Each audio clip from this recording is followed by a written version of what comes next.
అందరికీ నమస్కారం. Srilatha devotional facts ఛానల్కి స్వాగతం. శ్రావణ మాసం అనగానే వివాహితలకు చెప్పలేని హడావిడి, అందులో కొత్తగా పెళ్ళైన ఆడవారికి మరింత ఎక్కువగా ఉంటుంది.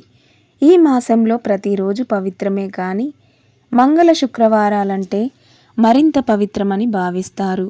జగన్మాతలైన ఉమారమలిద్దరికీ ఇష్టకరమైనది ఈ మాసం కాబట్టి వారి పతులైన శివకేశవులకు కూడా ప్రీతికరమైనదే.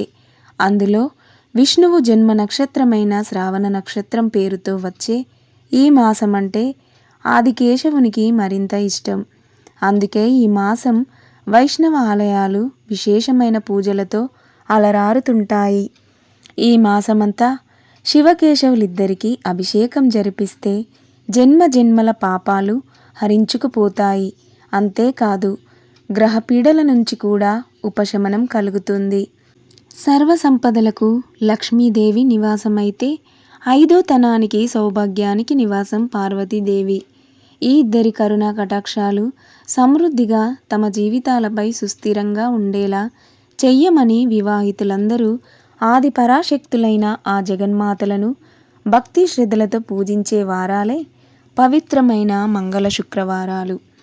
పూర్వం కృతాయుగంలో దేవతలు రాక్షసులు కలిసి అమృతం కోసం క్షీరసాగర మదనం చేసే సమయాన అమృతానికి ముందు అగ్నిజ్వాలలు కక్కుతూ కాలకూట విషం పుట్టుకొచ్చింది. దాన్ని చూసి భయకంపితులైన దేవదానవులు పరమేశ్వరుణ్ణి శరణుజొచ్చారు. ఆ సమయాన పరమేశ్వరుడు మందహాసంతో చిరునవ్వు నవ్వి, ఇప్పుడు నేనేమి చెయ్యను అన్నట్లు పార్వతి వైపు చూశాడు. ఆ సర్వమంగళ స్వరూపిణి అయిన జగన్మాత భర్త చూపులోని ఆంతర్యం ఏమిటో గ్రహించింది. దేవతలైన దానవులైన మానవులైన మన భక్తులే కదా, మన బిడ్డలకి ఆపద కలిగినప్పుడు మనం కాక వేరెవరు రక్షిస్తారు అని భావించి నిరంతరం స్త్రీల సౌభాగ్య సంపదను కాపాడే ఆ సర్వమంగళ స్వరూపిణి తన మాంగళ్య సౌభాగ్యముపై ప్రగాఢ విశ్వాసం ఉంచి లోక వినాశానికి కారణభూతమైన ఆ భయంకర కాలకూట విషాన్ని తన భర్త మింగేందుకు అనుమతి ఇచ్చిందని పురాణాలు చెబుతున్నాయి. అట్టి కరుణాంతరమూర్తి పార్వతీదేవి, అట్టి సర్వమంగళ స్వరూపిణి అయిన భవానీమాతను కొత్తగా పెళ్ళైన స్త్రీలు శ్రావణ మాసం తొలి మంగళవారంతో మంగళ గౌరి వ్రతాన్ని విధిగా ప్రారంభించి 5 సంవత్సరాలు దీక్షగా ఆచరించాలి. అలా ఈ వ్రతాన్ని చేపట్టిన స్త్రీలపై శ్రీ మంగళ గౌరి కటాక్షముతో వైధవ్య బాధలు లేకుండా వారి జీవితాంతం సర్వ సౌఖ్యములతో గడుపుతారని పురోహితులు అంటున్నారు. పూర్వం శ్రీకృష్ణుడు ఈ వ్రత విధాన్ని స్వయంగా ఈ వ్రతం యొక్క మహత్యాన్ని ద్రౌపదికి వివరించాడు. శ్రీకృష్ణుల వారు ద్రౌపదికి బోధించిన కథ విధానం ఈ విధంగా ఉంది. అదేమిటో ఇప్పుడు మనం తెలుసుకుందాం. ఒకప్పుడు త్రిపురాసురుణ్ణి సంహరించే ముందు ఈశ్వరుడు గౌరీదేవిని పూజించారు. అందువలనే విజయాన్ని అందుకోగలిగాడు. మంగళ గౌరిని పూజించడం వలనే కుజుడు మంగళవారానికి అధిపతి అయ్యాడు. మను వంశానికి చెందిన మండుడనే మహారాజు గౌరీదేవి వ్రత ప్రభావంతో చాలా కాలం భూలోకంలో సర్వ సంపదలతో రాజ్యం ఏలసాగాడు. ఓ ద్రౌపది, గౌరీదేవిని పూజించి వైధవ్యాన్ని తొలగించుకున్న ఓ అదృష్టవంతురాలైన యువతి కథ చెబుతాను విను అంటూ శ్రీకృష్ణుల వారు ద్రౌపదితో ఇలా చెప్పారు. చాలా కాలం క్రితం జయపాలుడనే రాజు మాహిష్మతి నగరాన్ని పాలించేవాడు. భోగభాగ్యాలు ఎన్ని ఉంటేనేం ఆయనకు సంతానం కలగలేదు. ఆ దంపతులకు అదే దిగులు. ఎన్ని నోములు నోచినా, ఎన్ని దానాలు చేసినా ఫలితం శూన్యం. చివరికి పరమేశ్వరునికి ఆ మహారాజు దంపతులపై కరుణ కలిగింది. పరమేశ్వరుడు ఓ సన్యాసి రూపంలో జయపాలుని నగరానికి వచ్చి అంతఃపురం బయట ద్వారం వద్ద నిలబడి భవతి భిక్షాందేహి అనేసి అక్కడి నుండి వెళ్ళిపోయాడు. జయపాలుడి భార్య పల్లెంలో సంబరాలు సమకూర్చుకొని భిక్ష వేసేందుకు వచ్చే లోపలే ఆ సన్యాసి వెళ్ళిపోయాడు. ఇలా 3 రోజులు జరిగింది. జరిగిందంతా భర్తకు వివరించింది. రేపు ఆ సన్యాసి వచ్చే ముందు నీవు సిద్ధంగా ఉండమని భార్యతో చెప్పాడు ఆ రాజు. మరుసటి రోజు సన్యాసి రావడం, మహారాణి బంగారు పళ్ళెంతో సంబరం వేయబోవడం జరిగింది. ఆ సన్యాసి ఆ భిక్షను స్వీకరించక, సంతానం లేని నీ చేతి భిక్ష నేను స్వీకరించనని పలికేసరికి, అయితే మహాత్మా, సంతానం కలిగే మార్గం ఉపదేశించండి అని వేడుకోగా, ఆ సన్యాసి రూపంలో ఉన్న పరమేశ్వరుడు, అమ్మా, నేను చెప్పబోయేది నీ భర్తకు తెలియజేయి. నీల వస్త్రాలను ధరించి నీలం రంగు అశ్వాన్ని అధిరోహించి ఒంటరిగా నీ భర్తను నగరం తూర్పు దిక్కుకు వెళ్ళమను.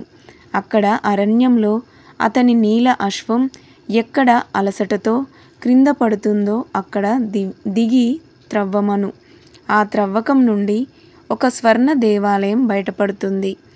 ఆ స్వర్ణ దేవాలయంలో ఉండే అమ్మవారిని శ్రద్ధాభక్తులతో పూజిస్తే ఆమె మీకు సంతానాన్ని ఇస్తుంది అని చెప్పి వెళ్ళిపోయాడు ఆ సన్యాసి రూపి అయిన శివుడు.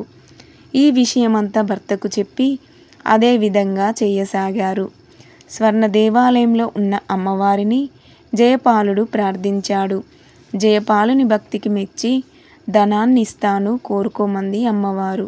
నాకు ధనం వద్దు, సంతానం కావాలని అన్నాడు జయపాలుడు. అప్పుడు అమ్మవారు, వైదవ్యం గల కన్య కావాలనా, దీర్ఘాయుష్మంతుడు సజ్జనుడు అయిన కుమారుడు కావాలా అని కోరుకోమని అడిగింది అమ్మవారు. అప్పుడు జయపాలుడు పితృదేవతలను ఉద్ధరించేందుకు కుమారుడే కావాలని కోరుకుంటాడు. అప్పుడు పార్వతీదేవి ఆ రాజుని తన పార్శ్వమున ఉన్న గణపతి నాభి అందు ఉన్న చూత వృక్ష ఫలాన్ని నీ భార్యకు ఇవ్వు అని అంతార్థనమయ్యను. జయపాలుడు ఆ వృక్షానికి ఉన్న పండ్లన్నీ కోసేసరికి గణపతికి కోపం వచ్చింది. ఇందుకు ఫలితంగా నీకు జన్మించే కుమారుడు 16వ ఏట సర్పం బారిన పడి మరణిస్తాడని శపిస్తాడు. ఈ విధముగా కొన్నాళ్లకు జయపాలుని భార్య ఒక కుమారుణ్ణి కన్నది. ఆ కుర్రవాడికి వయసొచ్చింది. వివాహం జరిగితే కుమారుడికి ఆయుష్ పెరుగుతుందేమోనని భావించి కుమారుడికి వివాహం చేద్దామని భర్తతో అన్నది. కాశీ విశ్వేశ్వరుని దర్శించి వచ్చాక వివాహం చేద్దామని చెప్పి తన కుమారుణ్ణి అతని మేనమామతో కాశీకి పంపించారు. త్రోవలో వారు ప్రతిష్టానపురం చేరారు. అక్కడ వారిద్దరూ ఒక సత్రంలోకి ప్రవేశించారు. అక్కడ కొందరు కన్యలు ఆడుకుంటున్నారు. వారిలో సుశీల అనే కన్య మరొక కన్యతో గొడవపడగా ఆ కన్య సుశీలను ముండా రండా అంటూ కోపంతో దుర్భాషలాడింది. అప్పుడు సుశీల, మా అమ్మగారు మంగళగౌరి వ్రతం చేస్తుంది కాబట్టి మా కుటుంబంలో ఎవరు ముండలు రండలు ఉండరు అంది కోపంతో. జయపాలుడు కుమారుడు శివుడు, అతని మేనమామ ఇదంతా జరిగేటప్పుడు అక్కడే ఉన్నారు. తన మేనల్లుడు అల్పాయుష్కుడన్న సంగతి అతనికి తెలుసు.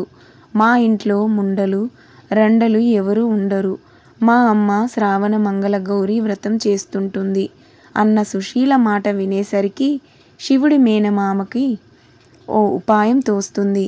సుశీలను శివుడికిచ్చి వివాహం జరిపిస్తే అతనికి తప్పకుండా మంగళగౌరీదేవి అనుగ్రహం లభించి పరిపూర్ణ ఆయుష్కుడవుతాడని భావిస్తాడు.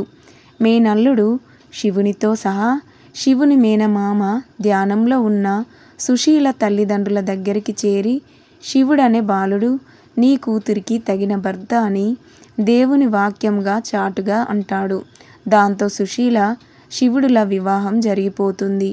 పెళ్ళైన ఆ కొత్త దంపతులు ఆ రాత్రి బ్రహ్మచర్య వ్రతాన్ని పాటిస్తారు. మంగళగౌరీదేవి ముత్తైదు రూపంలో సుశీలకు కలలో కనబడి, నీ భర్త అల్పాయుష్కుడు, ఈ రాత్రితో అతని ఆయువు చెల్లింది, ఈ దోషమునకు మార్గం చెబుతాను విను అని ఈ విధంగా చెప్పింది. కొద్దిసేపట్లో ఒక కృష్ణ సర్పం నీ భర్తను కరవడానికి వస్తుంది. వెంటనే నీవు నిండా పాలు ఉన్న ఒక కుండను దాని ముందు ఉంచు. అప్పుడు పాము ఆ ఘటంలోకి ప్రవేశించాక వస్త్రంతో ఆ కుండ మూతిని గట్టిగా కట్టి ఉదయాన్నే దాన్ని నీ తల్లికి వాయినం ఇవ్వు. దాంతో నీ భర్తకు గండం తప్పిపోతుంది అని అంతార్థనమయ్యింది.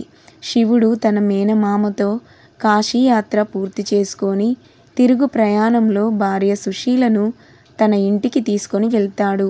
విషయం తెలుసుకుందామని శివుడు సుశీలను తన ఆయువు ఎలా పెరిగిందని అడగగా అంతా శ్రావణ మంగళగౌరి వ్రత ప్రభావం అని చెప్పింది.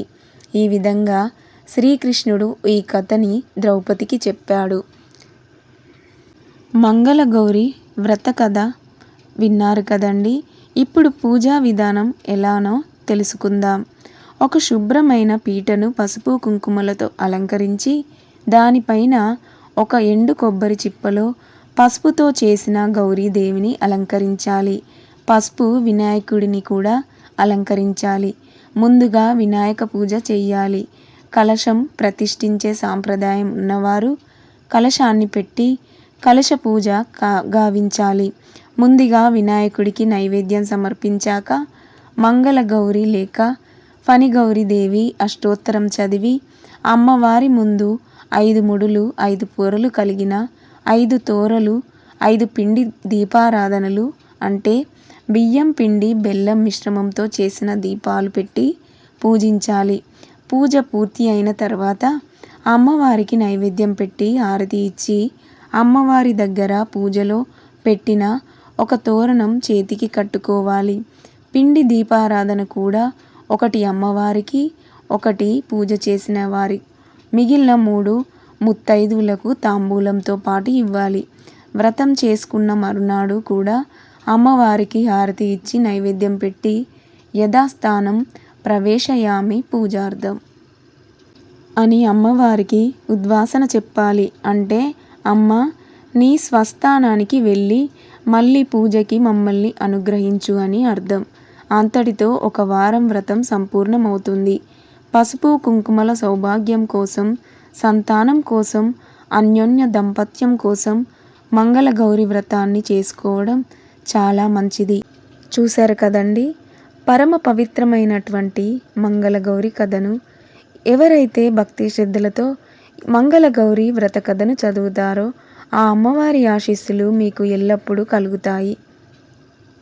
వీడియో చూసినందుకు ధన్యవాదాలు. వీడియో నచ్చితే లైక్ చేయండి. కింద కామెంట్ బాక్స్లో శ్రీమాత్రే నమః అని కామెంట్ చేసి చెప్పండి.